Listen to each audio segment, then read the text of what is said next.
I made this little table out of a slab that I found. My name is Jesse, and I found this.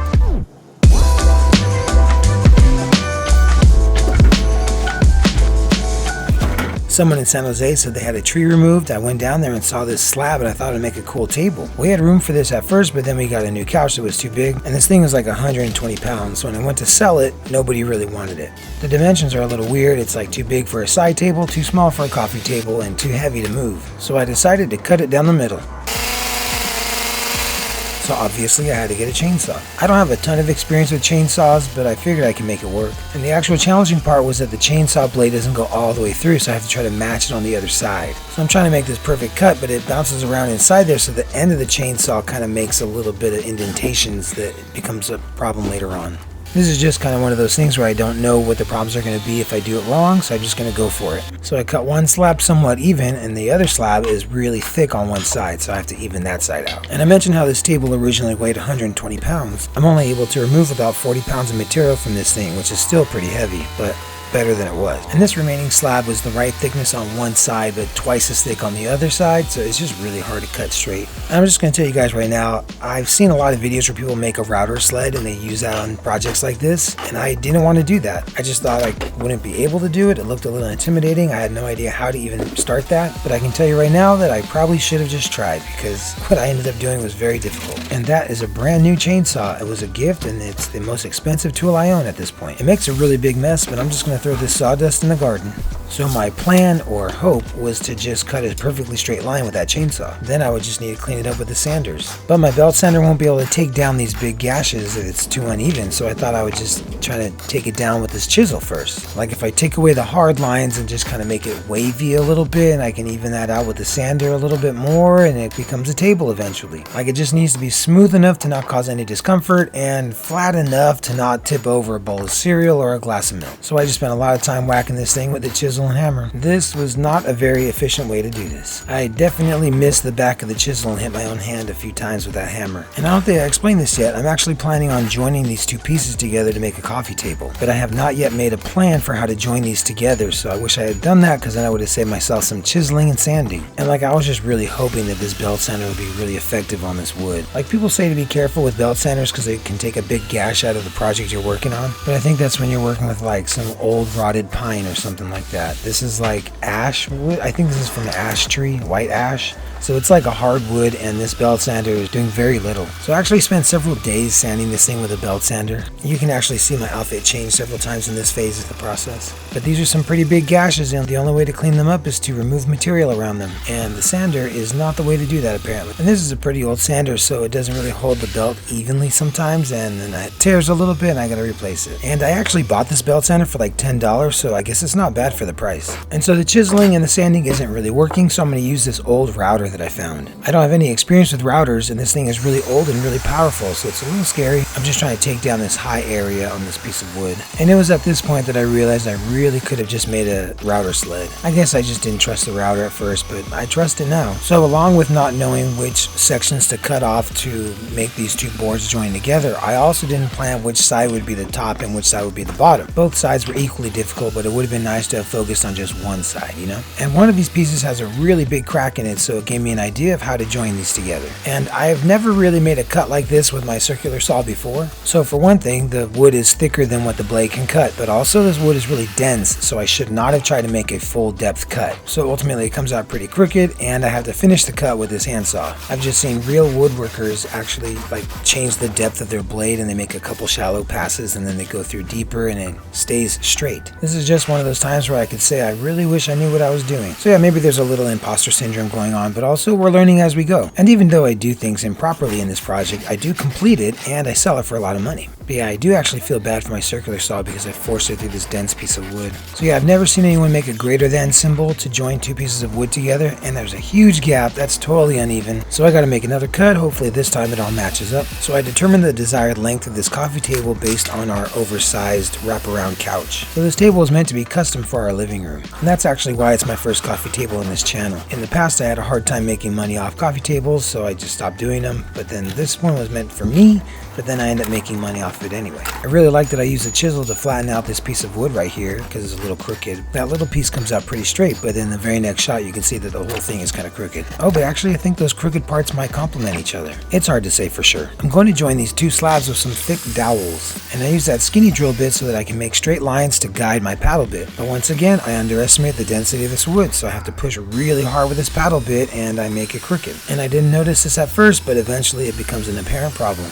We'll end up dealing with that problem later, but for right now I gotta cut up some dowels. And I'm using thick dowels instead of like biscuits or something like that because I need them to support the weight of the middle of this table. So I just throw on a bunch of wood glue and use another piece of wood to whack them into place. I wanted to use something softer than a hammer because I didn't want the ends to get split and busted. So by now it is getting late, the sun is getting pretty low, but I actually have to use quite a bit of force to get this thing in on account of how crooked I made those holes earlier. I didn't get this on camera, but I ended up taking this thing off the table and just slamming it on the ground over and over again until that gap closes. And now I'm going to make some bow ties for the top of this table. I'm a little clumsy at this, and I think this is my first time doing bow ties. I've seen other people use like a hard plastic template with their router. I'm just going to hand draw these bow ties and use my jigsaw. So after I carefully and imprecisely cut those out, I trace out each individual bow tie because they're all a little bit off onto the top of this table. And then I use the router to cut out a little bit of material there. And I didn't get it on camera, but one of these bow ties, the router jumps a little bit. It did a little bit of damage to the surface of the tabletop, but man, it scared the heck out of me. So the intention of these bow ties is to keep these slabs from separating over time, but also I think they look pretty cool. Like that seam was going to look really ugly, but these bow ties make it look beautiful. And I thought I should use a block of wood to protect the bow tie while I hammer it in, but I don't really do a good job with that, so I just kind of give up and use the hammer anyway. I don't know why I didn't want to use the hammer on them, but like I said, this is my first time doing this. So yeah, after removing a lot of the material with the router, I'm able to go through with a chisel and straighten out all those lines. And I intentionally picked out a different kind of wood for the bow ties so they stand out.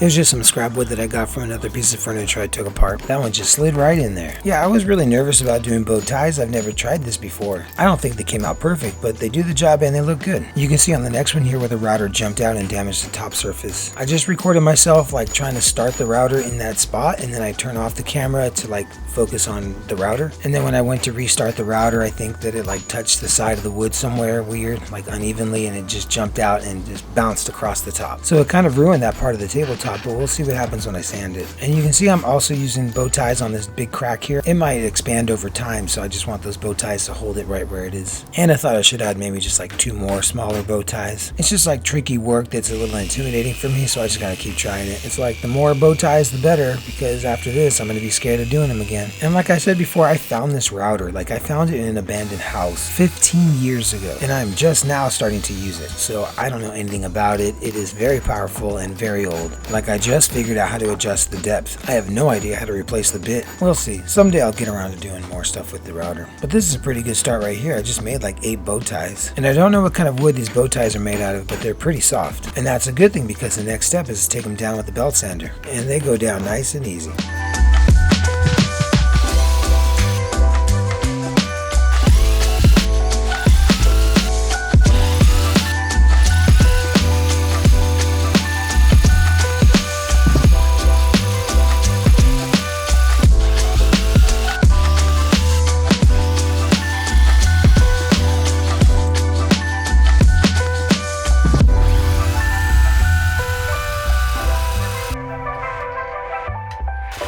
So my next step is to cut a tiny strip of wood out from the scrap board, and then I'll break that sliver into tiny pieces so that I can fill in all these little gaps. And I'll start with that big seam that I couldn't get closed, but then I'll also move on to some of these cracks. So this thing does end up looking good in the end, but at this point it looks like there's a lot of cracks to fill. But lucky for me, I have tons of scrap wood and plenty of wood glue. And the slab on the left was the bottom side of the previous table this used to be. So there's a big hole where I had a peg, and now I have to fill that up with this stick. Like it's just a stick that fell from a tree. And then I'm going to clean all this up with the belt sander again and take a break from this slab tabletop. I have a dumb and crazy idea for the legs, and because it is crazy, I have to do it. It's just that I found a little table I thought was interesting. It has no place in a project like this. My name is Jesse, and I found this. See, I found this little table on the sidewalk in like Fremont or something, and now let's take it apart so I can use these curvy looking legs. This project is sponsored in part by Tips and Shakes Deli over in Sacramento. They do sandwiches and shakes, but I always get the burgers. And apparently they just won Best French Fries in Sacramento. They're over on Fruit Ridge. You guys should definitely go check them out. I know the owners. They're very nice people. So originally I picked up this table because I'm just a hoarder. It's not a nice table. I just figured eventually I would harvest it for parts. See right here, this leg got chipped a little bit, but it's not that big a deal. Like, it's just the right height for a coffee table. Typically coffee tables are around 17 inches tall, and these legs are just barely underneath that. So with the thickness of this tabletop, it should come out okay. And this little groove right here was a little bit rough, so I'm going to go through with some sandpaper on all the legs. And then I need to make a little frame to hold all these legs in place. I got this lumber from like a bunk bed that somebody was giving away just nearby in like Santa Clara. And it's great because it's a lot of straight usable boards, but then it just keeps taking time up to like clean off all that finish and then remove whatever stickers I find on there. But it had like a ton of lumber, so it was like a bunk bed and a trundle bed. In my experience, I've made a lot of workbenches and greenhouse tables, but like on those you can put the screws from the outside and you can use heavy lumber like 2x4s and 2x6s. But this one cannot look rugged like that. It has to look clean and you have to hide all the screws.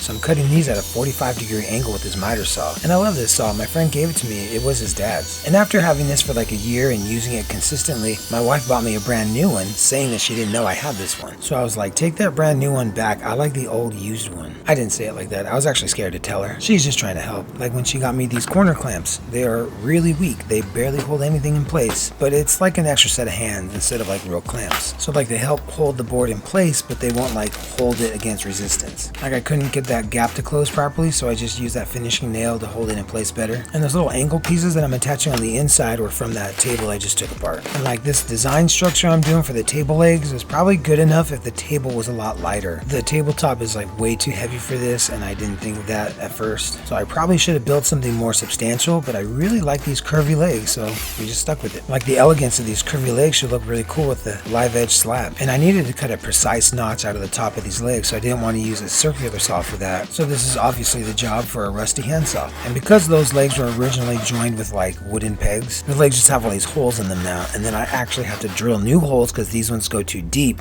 So I put in new holes to attach screws, but I also make a few errors, so there's just like way too many holes. It's like Swiss cheese in there. But like eventually it works. It just was a little stressful and it could have been better.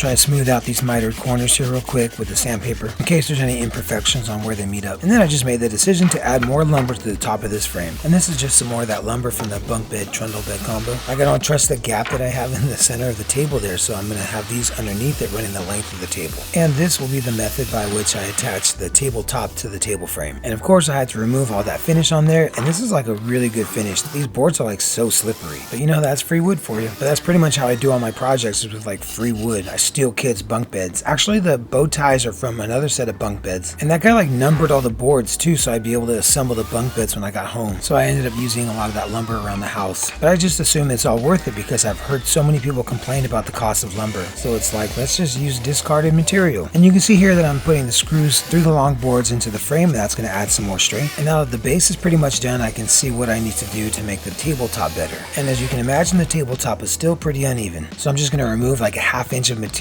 from the bottom side of the tabletop. And this was like really tricky to figure out. I had to like level the workbench because the slab of concrete that I work on is crooked and the workbench isn't perfectly straight either. So basically I put a big piece of plywood on top of the workbench and then another one underneath so that I can lift up one side of that one to make the whole bench level. And somehow by doing that I was able to determine that I needed to remove a little bit of material from the underside of this tabletop. So yeah, I really just needed to make a router sled. So now you can see the table base is actually set inside the tabletop there. So it fits in there nice and snug, and with all these screws it's going to be very sturdy, I think. And there's like a 6-inch gap between the long runners, so I had to cut these little boards to fill in that little space, but they don't hold anything, and this one actually breaks from just one screw. But you know, it's whatever. I'm not about to cut and sand a whole other one. And now it's time to finish the top of this table. There are a ton of little holes and little cracks everywhere, so I'm going to fill those up with sawdust and glue. My bow ties and joinery were pretty far from perfect, but this wood glue and sawdust should clean it up. If I cut everything perfectly in the first place, then I wouldn't need to do all this patch up work. But But first I gotta learn, this is the first attempt here and you guys are watching it in a video. So for right now, the sawdust, glue, and sanders kind of clean up all my mistakes. And sometimes you just gotta go for it, you gotta try something new. I had this super heavy, oversized side table that I couldn't sell. So then I had to figure out what I could do to make it useful again. And this was the best I could come up with at the time. But if I didn't try, this thing would have eventually started to deteriorate in my backyard. And I believe that would have been a huge waste. So here I did what I could with the orbital sander, but then I get a sheet of 150 grit sandpaper and I wrap it around a piece of garden hose to get in all these crevices. And it did the job perfectly. And when I had this thing for sale originally, I had like 3 people comment on the color. It seemed like nobody liked it being kind of yellow. So I'm going to put this stain over it. The grain and all the little cracks are going to get really dark, and the center of this thing is going to look like a topographical map of Antarctica.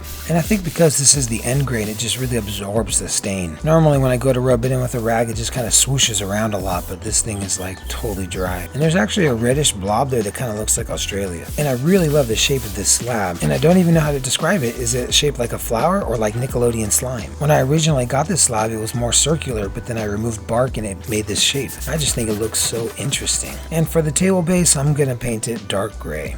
I got this paint on the cheap. It was probably like $3 and I've already used it on several other projects. I really like the shape of these legs, but they are just a supporting role to this inspired shape of the slab. So I'm going to get the whole underside covered in paint before I try to flip this thing over. And this thing is pretty heavy, so it's kind of dangerous to set this thing on 2 legs. I have to use all my might to gently set it down. And for the final phase, I have to apply several coats of oil-based polyurethane. So this crystal clear goo is going to give this thing a protective layer, but also fill in all the little cracks. But as you can see, there are just so many imperfections in this tabletop that I'm going to give it like 4 coats of polyurethane. And this slab was really thirsty because it really drinks up the first few coats of polyurethane. But that's alright, I can just keep applying more.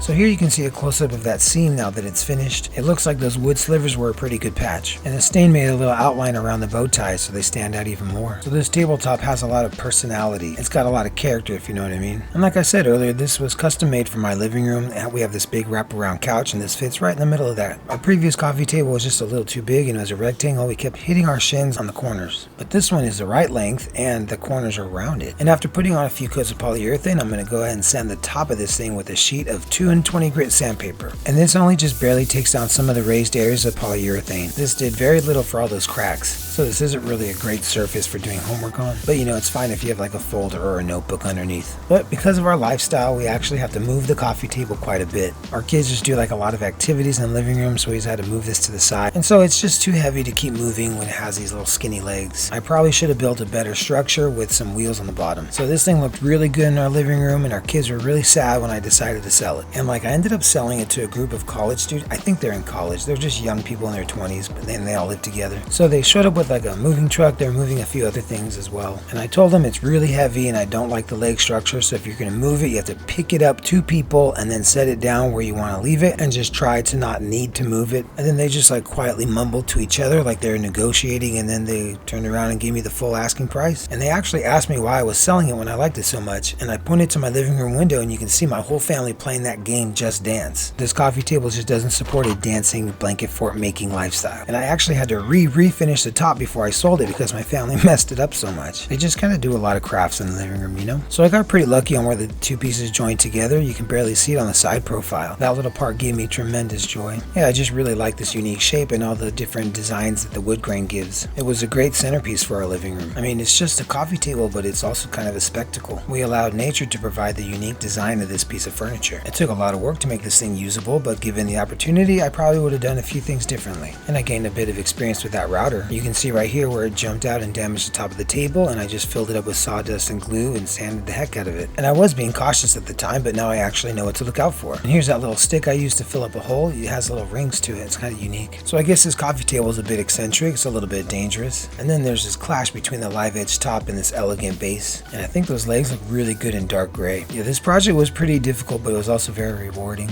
I was able to learn a lot from it, and I made some money off of it. And for a little while, this crazy looking piece was my coffee table. I hope you guys get a chance to build fun things for your living room. I recommend using real wood and making it completely unique to your situation. I hope you guys like this little table. Thanks so much for watching.